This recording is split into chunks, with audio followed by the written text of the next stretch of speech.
اب کینے کی علامات ہوتی ہیں. اب ہمیں کیسے پتہ چلے گا کہ کینہ دل میں ہے کہ نہیں ہے؟ تو اس کی بڑی نشانیاں ہیں. ہمارے مشائخ کو اللہ رب العزت جزائے خیر دے، ایک ایک بات کو انہوں نے کھول کر بیان کر دیا. پہلی نشانی، جس بندے کے اندر کینہ ہوگا اس کی پہلی نشانی عیب ڈھونڈنا. دوسری نشانی، جس بندے کے اندر کینہ ہوگا اس بندے جس سے اس کو کینہ ہے اس کو مصیبت میں مبتلا دیکھ کر خوش ہوگا. اور تیسری نشانی فرمایا، جس آدمی کے اندر کینہ ہوگا اس سے اپنی زبان کو روک لیتا ہے، خیر کے معاملے میں اپنی زبان کو اس سے بند کر لیتا ہے. چوتھی نشانی یہ ہے کہ جس انسان کو دوسرے سے کینہ ہوتا ہے تو اس کو اپنے دل میں حقیر سمجھتا ہے. پھر پانچویں نشانی یہ ہے، جس آدمی کو کسی سے کینہ ہوتا ہے تو وہ آدمی اس کے راز افشاں کرتا ہے، اس کے ساتھ جھوٹ بولتا ہے.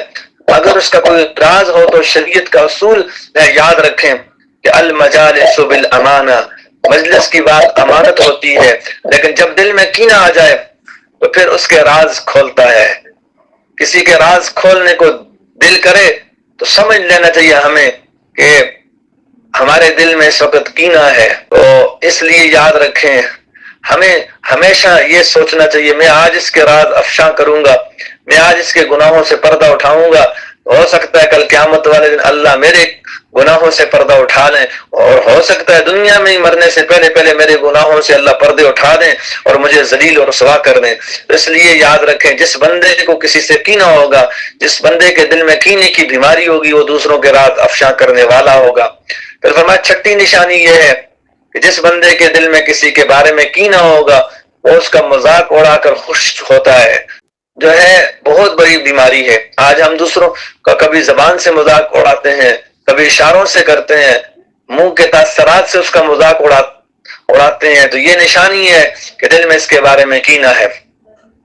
ساتویں نشانی یہ ہے کہ جس بندے کو دوسرے سے کینہ ہوگا وہ دوسرے کو ایذا پہنچانا چاہتا ہے، دوسرے کو تکلیف پہنچانا چاہتا ہے، ستانے کا موقع ملے ضرور ستاتا ہے. جب موقع ملے اس کو ایذا پہنچانے کا دل کی بڑاس نکالتا ہے. تو امام ربانی مجدد الافسانی نے عجیب بات کی، فرماتے تھے کہ بہادر کی پہچان میدان جنگ میں ہوتی ہے، دوست کی پہچان مشکل وقت میں ہوتی ہے، عقل مند کی پہچان غصے کی حالت میں ہوتی ہے. اگر اس کو غصہ بھی آ جائے تو وہ غصے کی حالت میں بھی اپنے آپ پر قابو کرتا ہے، قابو میں اپنے آپ کو رکھتا ہے، حق بات کہتا ہے، غصے میں آ کر وہ حق کے راستے سے ہٹتا نہیں ہے. تو اس لیے یاد رکھیں، ہمیں بھی سوچنا چاہیے کہ ہم کیا ہیں.